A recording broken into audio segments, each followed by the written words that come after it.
Assalamualaikum warahmatullahi wabarakatuh. Untuk pertemuan hari ini saya akan melanjutkan materi ya. Materi bab 2 sudah saya jelaskan. Sekarang kita masuk di materi bab 3, yaitu tentang sinyal diskrit. Jadi ini tentang sistem diskrit ya. Jadi suatu sistem diskrit itu terdiri dari masukan, proses, dan keluaran. Jadi notasi yang biasa kita gunakan, notasi itu maksudnya simbol yang biasa kita gunakan dalam sistem diskrit itu ada 3 simbol seperti ini. Untuk masukan atau input suatu sistem itu biasanya dituliskan dengan simbol X. X itu adalah sinyal X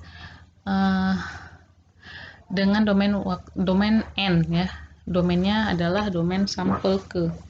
Nah, proses yang untuk proses itu biasanya dituliskan dalam notasi HN ya. Kalau untuk keluaran atau output itu dituliskan dalam notasi YN. Nah, ini adalah simbol-simbol yang digunakan untuk sinyal diskrit. Kalau untuk sinyal analog itu pakainya T ya, karena dia dalam domain waktu. Nah, sementara untuk sinyal diskrit tidak lagi waktu domainnya, tetapi sudah sampel ya, N. Di bedanya notasi untuk sinyal analog atau sinyal kontinu dengan notasi untuk sinyal diskrit itu letaknya pada domain di sini. Jadi kalau untuk analog itu T ya, kalau untuk diskrit itu N. Oke, selanjutnya kita masuk ke representasi sinyal. Jadi ini adalah bentuk-bentuk sinyal yang memiliki ciri tersendiri. Jadi ada beberapa sinyal diskrit yang memang dia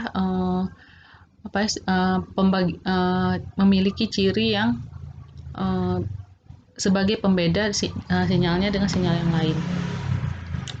Ini yang biasa kita temui dalam sistem diskrit untuk sinyal-sinyal ini. Jadi sebenarnya bentuk sinyal diskrit kan banyak ya, tetapi ini yang pembagian sinyal diskrit secara umumnya. Jadi penggambaran sinyal diskrit yang pertama itu ada namanya sinyal direct unit sample. Ini dia, sinyal direct unit sample atau sinyal impuls. Jadi biasa kita sebut juga dengan sinyal impuls. Jadi kalau misalnya ada yang bilang, coba gambarkan sinyal impuls. Nah, sinyal impuls itu bentuknya seperti ini. Atau sinyal direct unit sample. Nah, seperti ini. Simbol yang digunakan bukan X ya, tapi delta. Ini delta seperti ini. Itu untuk sinyal direct unit sample.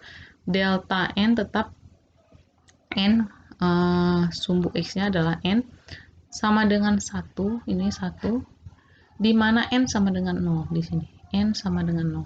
Nilai N sama dengan 0 untuk tinggi sinyal delta N sama dengan 1. Jadi 1 ini adalah tinggi dari sinyal delta N. Kalau misalnya di sini 2, ya berarti delta N sama dengan 2. Nah, untuk sinyal direct unit sample sendiri, seperti ini cirinya. Dia hanya memiliki satu buah sinyal yang berada di tengah atau di N sama dengan 0. Jadi enggak di sini. Dia hanya satu buah sinyal dan posisinya ada di N sama dengan 0. Ini disebut dengan direct unit sample atau sinyal impuls. Dan simbolnya adalah delta N seperti ini. Nah, jika sinyal direct unit sample ini berada di posisi yang lain, itu disebut dengan delay unit sample, di mana sinyal impuls atau sinyal direct unit sample ini mengalami pergeseran. Jadi letaknya nggak di sini, di tengah lagi. Misalnya letaknya di 2 atau letaknya di min 2. Nah, kalau misalnya sinyal digeser, sinyal aslinya digeser ke kanan, itu simbolnya menjadi delta N min 2. Jadi misalnya nih, ini untuk simbol-simbol digunakan dalam pergeseran sinyal. Yang pertama, Xn-1, artinya sinyal Xn digeser ke kanan sejauh 1 sampel. Jadi misal ini yang aslinya di sini, delta N-nya di sini, digeser ke kanan sejauh 1 di sini, kita geser dengan tinggi yang sama. Nah, itu disebut dengan delta N-1. Jadi min, ada minnya, min 1. Artinya sinyalnya digeser sejauh 1 sampel. Kalau misalnya digeser sejauh 2, bagaimana? Ke kanan. Delta N-2, ya, di sini min 2. Nah, untuk yang Xn plus 1 berarti digeser ke kiri. Jadi misalnya Xn plus 1, artinya sinyal diskrit ini digeser ke kiri sejauh 1 sampel. Contoh misalnya sinyal ini saya hapus, saya geser ke sini dengan tinggi yang sama, berarti delta N plus 1.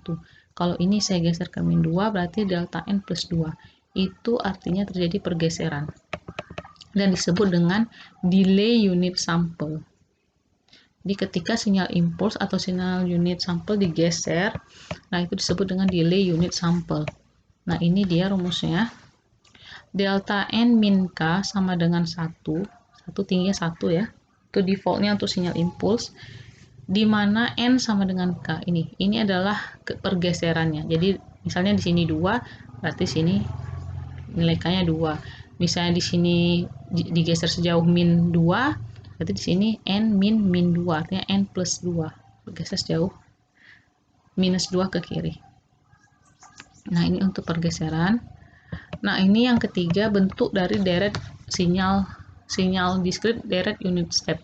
Nah, untuk deret unit step sendiri, ciri khasnya adalah sinyal ini dia memiliki banyak sinyal berderet dari 0 sampai dengan N ya, sampai dengan N, di mana mulai tetap dari 0 dan sinyal ini berderet terus menerus sebanyak N, terserah itu biasanya sampai tak hingga ya, plus lebih besar daripada 0.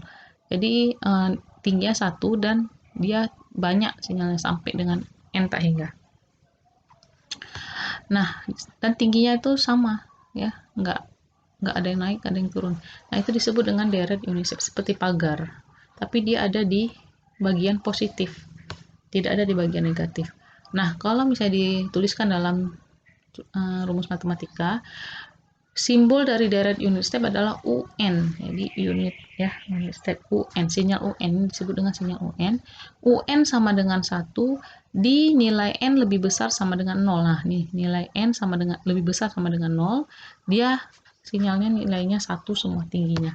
Dan nilai N sama dengan 0 untuk nilai N kecil sama dengan kecil dari 0, jadi minus 1, minus 2, dan seterusnya. Jadi UN sama dengan 0 untuk nilai N kecil dari 0. Nah, di sini nggak ada sinyal. Inilah penggambaran untuk sinyal deret unit step atau sinyal UN. Nah, untuk yang terakhir ada unit ramp sinyal unit ramp atau fungsi ramp. Fungsi ramp ini ciri khasnya adalah dia menanjak, jadi sinyalnya itu menanjak.